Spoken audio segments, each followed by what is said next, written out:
भारतीय वायुसेना के एई शाखा में शॉर्ट सर्विस कमीशन के अनुदान के लिए प्रशिक्षण के लिए जम्मू और कश्मीर में राजौरी जिले के दूर दराज के गांव की लड़की का चयन किया गया है। राजौरी जिले से 145 किलोमीटर दूर खवास तहसील के ग्राम खोड़बन निवासी ताहिरा रहमान पूर्व मानद कप्तान अब्दुल रहमान की बेटी है। वह भारतीय वायुसेना में फ्लाइंग ऑफिसर के लिए चयनित होने वाले जम्मू कश्मीर की पहली गुर्जर लड़की है। ये पानी कोई यहाँ कोई सहूलत पढ़ाई के लिए तो सहूलत बहुत कम है ना, बिजली चाहिए, सड़क चाहिए, स्कूल चाहिए, ये वो चीज़ यहाँ नहीं। बहुत दिक्कतें देखे यहाँ तक पहुँची वो लड़की। वह बड़ी मुश्किल हालात के बीच उसने पढ़ी वह लड़की।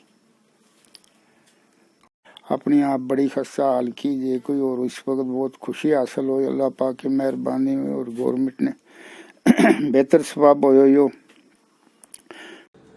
उत्तरी कश्मीर के बांदीपोरा जिले के कीमा गांव में गुरुवार शाम एक सड़क दुर्घटना में 50 वर्षीय मां और बहू की मौत हो गई।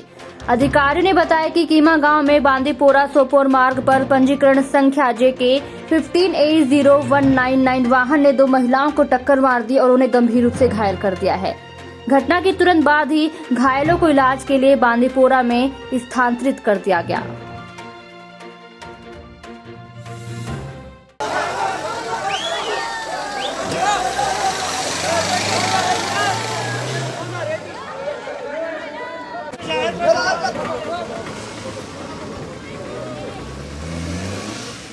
आज पूंछ की कमर में स्थित आर्टिलरी यूनिट के शाहपुर में फॉरवर्ड पोस्ट पर स्टेशनरी वितरण शिविर का आयोजन किया गया।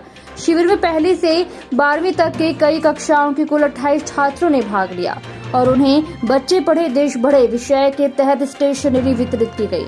छात्रों ने नियंत्रण रेखा के पार दूर दराज के क्षेत्र में समाज के सभी वर्गों को प्रदान की गई सहायता के लिए भारतीय सेना की प्रति आभार व्यक्त किया है। वेलकम किया गया और हमें जो जरूरियात की चीज़ें थी वो दी गई। इस दूर दराज इलाके ईमान के लिए आपको कुछ ना कुछ करना है और अच्छा करना है, बुरा नहीं करना है, ठीक है। शिक्षकों को छात्रों के स्वास्थ्य और भलाई के संबंध में कई माध्यमों और तरीकों से परिचित कराने के लिए उपायुक्त बारामूला भूपेंद्र कुमार ने आज सरकारी बालिका उच्चतर माध्यमिक विद्यालय बारामूला में 5 दिवसीय प्रशिक्षण कार्यक्रम की शुरुआत की है। प्रशिक्षण कैप्सूल का विषय स्कूल स्वास्थ्य और कल्याण है। कार्यक्रम का आयोजन मुख्य शिक्षा कार्यालय बारामूला द्वारा स्वास्थ्य एवं अन्य संबंधित प्राधिकारियों के सहयोग से किया गया है, जिसमें कि जिले भर के संसाधन व्यक्तियों ने भाग लिए हैं। हमारा मुस्तकबिल है, ये आपके हाथों में है और हमारी तकदीर जो है जो हमारी आपकी काविशों का ही नतीजा है। Credit all goes to my worthy DC sir. Sopore town में विकास कार्यों का रोकना और उनका बहिष्कार करना सोपोर के ठेकेदार ने कहा है। फंड उपलब्ध भुगतान के लिए हमारे बिल पिछले महीने से नगर परिषद सोपोर में कई सत्यापन के नाम पर लंबित है, जिसके चलते हम बुरी तरह से पीड़ित हैं और चल रहे और आगे के कार्यों की उम्मीद नहीं कर सकते। इसलिए हमने सोपोर शहर में विकास कार्यों को रोकने और बहिष्कार करने का फैसला किया। जैसा कि आपने बताया कि आपने काम क्यों रोके हैं यहाँ पर, पहले मैं आपको ये बता दूं कि ये मेरा सेल्फ डिसीजन नहीं है, ये हमारा कलेक्टिवली कंट्रेक्टर्स एसोसिएशन का डिसीजन है। क्योंकि बड़ी मुद्दत के बाद सोपोर में अच्छा खासा डेवलपमेंट हो रहा था, लेकिन इसमें कुछ हर्डल्स आते हैं हमें पेमेंट इशू को लेकर के। क्योंकि आप सब जानते हैं कि जो ठेकेदार है इसका घर से सारा पैसा आता नहीं है, हम बैंक्स के पास से जाते हैं और सप्लायर का हम उठाते हैं उधारी, जैसे सीमेंट वगैरह जो भी बिल्डिंग मटीरियल होता है, तो उनका एक मुद्दत होता है उनको पैसा देने का। जैसे एम्प्लॉयज़ का है, उसको महीने के बाद सैलरी आती है, वो अपनी सैलरीज देते हैं, फिर वो चुकता करते हैं अपनी जितनी भी लेबर्टीज़ हो। लेकिन कुछ उर्से से हमारी जो वर्कडन क्लेम्स है MC सोपोर में पड़ी है, लेकिन वहाँ पे क्या है, जैसे उनको लगता है वो यहाँ पे रोक के रखते हैं हमारी पेमेंट को। जब हम वहाँ क्लेम डालते हैं वो अपना दिन निकालते हैं, क्योंकि उनका तो चूल्हा जलता है, 2000 रुपये उनका पर डे बनता है, तो हमारी तरफ कोई ध्यान ही नहीं देता है। तो उस वजह से जो हमारे ऊपर बहुत सारा प्रेशर आया सप्लायर्स का, बैंक्स का, तो उसी वजह से हमने ये कलेक्टिवली डिसीजन लिया है कि हम अब काम को रोकेंगे, हम आगे काम नहीं करेंगे जब तक कि हमारा ये सिस्टम पेमेंट का ईज ना हो जाए। और और सबसे बड़ी बदकिस्मती की बात यह कि पैसा अवेलेबल है, गवर्नमेंट ने पैसा अवेलेबल करके रखा है, लेकिन समझ में नहीं आता कि ये बीच में जो ये यहाँ पे चौधरी बने हैं ये हमें डिले क्यों करते हैं। तो यही इशू है हमारा, इसीलिए हमने एक कलेक्टिव डिसीजन लिया है कि जब तक ये हमारा पेमेंट का सिस्टम ईज ना हो जाए हम सारा बाइकाट करेंगे। जितने भी काम है वो चाहे एमसी के हो या R&B के हो, सारे काम हमने रोक रखा है। निदेशक ग्रामीण विकास विभाग कश्मीर ने वाथू शोपिया में खेल मैदान का उद्घाटन किया है। सरकार का उद्देश्य युवाओं को कई खेल गतिविधियों में व्यस्त रखना है। शोपिया के 50 गांव को खेल मैदान मिला है। उद्घाटन समारोह स्थानीय लोगों की मौजूदगी में आयोजित किया गया था।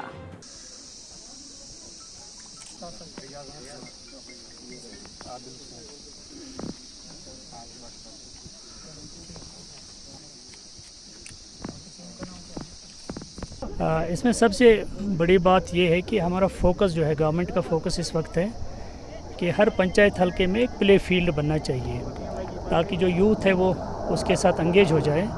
तो इस सिलसिले में इस डिस्ट्रिक्ट में भी हमारे 100 के आसपास प्ले फील्ड्स इस साल या तो डेवलप हो रहे हैं या डेवलप कुछ उसमें से ऑलरेडी कंप्लीट भी हो गए हैं। तो ये हमारा फोकस एरिया इसमें रहेगा।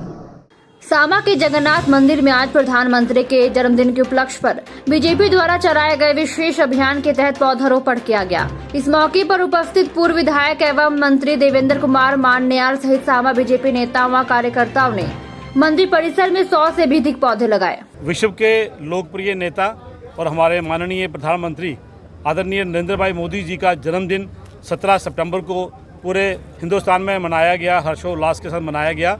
उसी दिन 17 सितंबर से लेकर 7 अक्टूबर तक 20 दिन का एक पखवाड़ा जो है भारतीय जनता पार्टी हिंदुस्तान में मना रही है।